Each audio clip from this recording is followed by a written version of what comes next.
25 થી 35 40 સુધીના કપલ્સ હોય એના ડિવોર્સમાં 5 મુખ્ય કારણમાંનું મોટું અગત્યનું કારણ શું છે?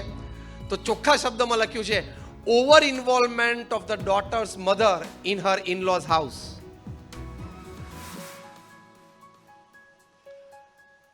કેમ બધા સ્તબ્ધ થઈ ગયા?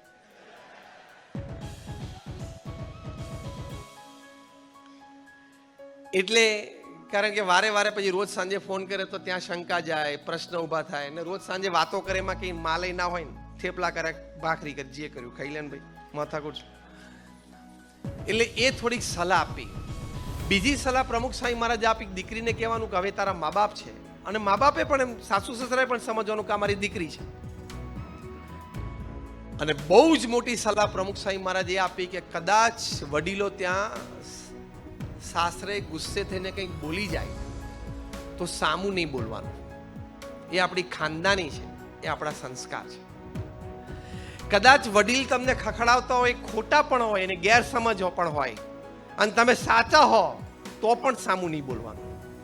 અને 2 દિવસ પછી વાતાવરણ શાંત હોય ત્યારે પ્રેમથી સાસુ કે સસરાને કહેવાનું કે પપ્પા મમ્મી તમે સમજતા હતા, તમે આ વાત આમ કરતા હતા, તમને કદાચ આ માહિતી હશે, પણ વાત આમ હતી અને પ્રસંગ આમ બનેલો. એવું 2 દિવસ પછી કેવું? આપણે કઈ મૂંગા મોઢે સહન કરવું એવી સલાહ નથી, પણ એક સમયે વડીલોની તો મર્યાદા રાખવાની જ. જો તમે તમારા વડીલો સામે ઊંચા સાથે બોલો તો all your education, all your academics, all your professional degrees goes to ગટર. સંસ્કાર તો મળ્યા નહીં, શિક્ષણ મળ્યું પણ પાયાનો સંસ્કાર તો તમારામાં છે નહીં. તમારી જાતને બહુ બુદ્ધિશાળી નહીં માનવાના કે આઈ એમ MBA, આઈ એમ CA, આઈ એમ CS, આઈ નો એવરીથિંગ. LLB, તો LLB પણ ત્યાં વડીલો પાસે નહીં ચલાવવાનું. મને હું જેમ કોર્ટમાં આર્ગ્યુમેન્ટ કરું છું ને એમ હું તમારી સામે પણ આર્ગ્યુમેન્ટ કરું. વડીલ હોય એની સામે બોલાય જ નહીં. એ કદાચ ખોટું ખખડાવે તમને તો પણ એક વખત નીચી દ્રષ્ટિ રાખીને સાંભળી જ લેવાનું.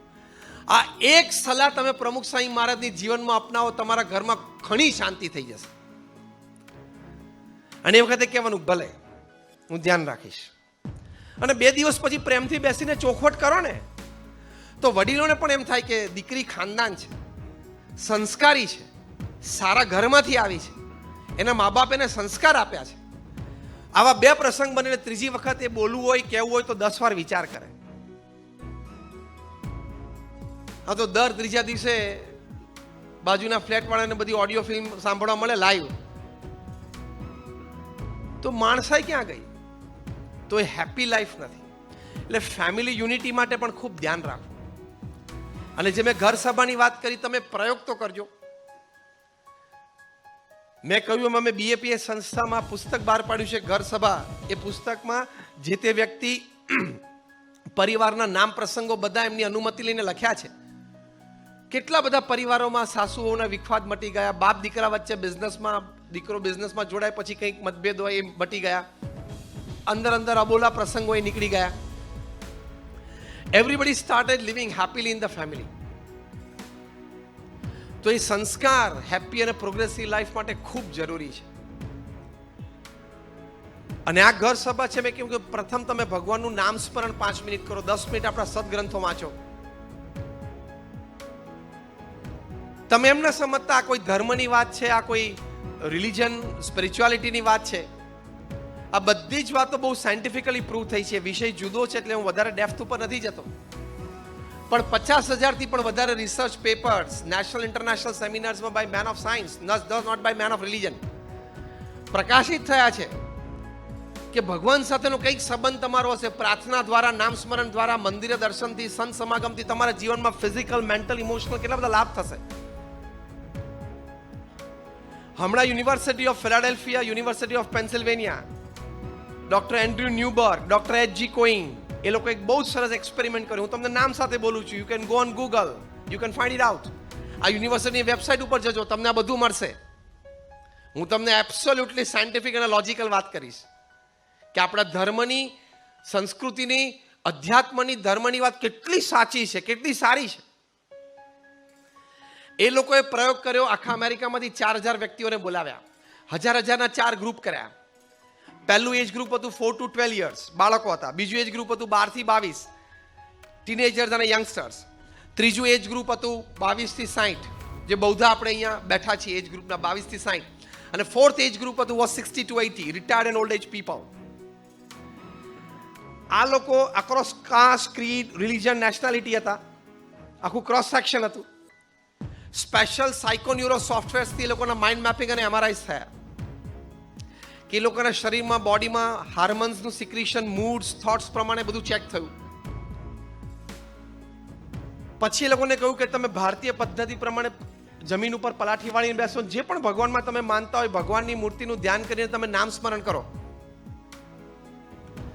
12 મિનિટ 3-4 વખતે પ્રયોગ કરાવ્યો. પછી આ બંને doctors, doctor Andrew Newberg, doctor એચ.જી. કોઈંગે કીધું કે હવે તમે બધા પોતપોતાના ઘરે જાઓ. You are subject of this experiment. Continue this experiment every day for 8 weeks. 8 અઠવાડિયા સુધી તમારે રોજ 12 મિનિટ આ પ્રયોગ કરવાનો. They did it faithfully. 8 અઠવાડિયા પછી પાછા એ લોકોને બોલાવ્યા, 2-3 વખત પ્રયોગ કરાવ્યો. પછી આ સાયકોન્યુરો સોફ્ટવેર વર્ઝન 2.0 થી ફરી વખત એ લોકોના માઇન્ડ મેપિંગ અને એમઆરઆઈસ થયા. And you can read the conclusion report. એમાં લખ્યું છે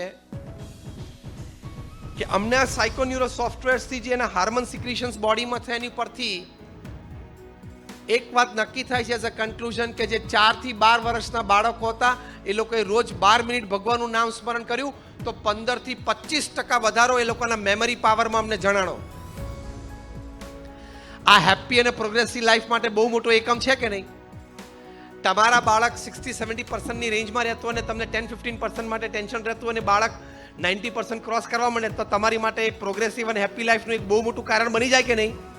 યસ ઓર નો? તો ધીસ એન ઇઝી વે. જે 12 થી 22 વર્ષના તરુણો અને યંગસ્ટર્સ હતા એ લોકોને 15 to 25% increase in will power and confidence. કારણ કે આ 12 થી 22 વર્ષના હોય ને એ લોકોને આમ વિલ પાવર અને કોન્ફિડન્સ બહુ શેક થતો હોય. આની સાથે ફ્રેન્ડશિપ કરું કે ના કરું? હું આ સબ્જેક્ટ લઉં કે ના લઉં? આ ટીચર મને ફાવે કે ન ફાવે? આ કોર્સ, આ ટેક્સ્ટ બુક મને ગમે ન ગમે? આ ક્લાસીસમાં જવું કે આ ટ્યુશનમાં જવું કે આ ટ્યુશનમાં જવું? હું આ પહેરું કે આ પહેરું? દ્વિધાઓ બહુ હોય. 25 વર્ષ થાય ને પછી આ બધી દ્વિધાઓ મટી જાય. સવારમાં ઉતાવળ જેટલું જેટલું ખેંચીને જે આવે પહેરી ભાગવાનું જ હોય. It's just a lighter moment. What I mean to say is કે will power and confidence આ લેવલ ઉપર in the age group of 12 to 22 એમાં 25% ઇન્ક્રીઝ થાય તો કેટલો મોટો લાભ હેપી અને પ્રોગ્રેસિવ લાઈફ માટે છે. જે 22 થી 60 વર્ષના હતા, જે બૌદ્ધા એજ ગ્રુપ આપણે અહીંયા બેઠા છીએ, એ લોકોને પણ 15 થી 25% વધારો જણાયો એમના બફર કેપેસિટીમાં. એટલે capacity two absorb shocks of life. એટલે જીવનમાં ઝાટકા સહન કરવાની શક્તિ. કારણ કે જેટલા આવવાના હોય ને 22 થી 60માં જ આવે. હા, વ્યક્તિગત જીવનમાં, પારિવારિક જીવનમાં, વ્યવસાયિક જીવનમાં શોક્સ આવે લાઈફમાં. Shocks of life is part of life. આવે જ અને આવવા જરૂરી પણ છે. કારણ કે some of the best and the important lessons of life you learn from your shocks, setbacks, failures and falls. Yes or no? તો એ જરૂરી છે. એટલે આવે ક્રમ છે એનો. તે લોકોને એ લાભ થયો કે એમાં એ લોકોની બફર કેપેસિટી, એબ્ઝોર્પ્શન કેપેસિટી વધે છે. તે પણ હેપી અને પ્રોગ્રેસિવ લાઈફ માટે બહુ મોટી વાત છે કે તમે તમારા ફેમિલી મેમ્બર્સમાં બીજે ટ્રાન્સફર ના કરો એ શોખ. અને જે છેલ્લું એજ ગ્રુપ હતું 60 થી 80, રિટાયર્ડ અને ઓલ્ડ એજ પીપલ, એ લોકોને પણ 15 to 25% increase in their strength of immunity system. એટલે કે રોગ પ્રતિકારક શક્તિમાં એ લોકોને 15 થી 25% વધારો જણાયો. 80 વર્ષની ઉંમરે તમારી માટે સૌથી મોટી મિલકત શું છે? સ્વાસ્થ્ય, હેલ્થ. તમે તમારું કામ જાતે કરી શકો અને સાંજે આવા ગાર્ડનમાં અડધો કલાક આવીને બેસી શકો. 80 વર્ષે મોટો લાભ છે ને? 82 વર્ષે તો એ જીવનમાં બહુ જ મોટો લાભ છે. તો એ લોકોને 15 થી 25% સ્ટ્રેન્થ ઓફ ઇમ્યુન સિસ્ટમ, એટલે કે રોગ પ્રતિકારક શક્તિમાં વધારો જણાયો. તો આના પરથી શું સાબિત થયું? યુનિવર્સિટી ઓફ પેન્સિલ્વેનિયા અને યુનિવર્સિટી ઓફ ફિલાડેલ્ફિયામાં સાબિત થયું by a scientific experiment, absolutely scientific, કે ભગવાનના નામ સ્મરણથી તમારી મેમરી પાવર વધે છે, તમારો વિલ પાવર વધે છે, તમારો કોન્ફિડન્સ વધે છે, તમારી બફર કેપેસિટી વધે છે અને તમારી ઇમ્યુન સિસ્ટમની તાકાત સ્ટ્રેન્થ વધે છે. આ 5 લાભ મળતા હોય તો પણ ભગવાનનું નામ સ્મરણ કરવું જોઈએ કે ના કરવું જોઈએ? હા કે ના?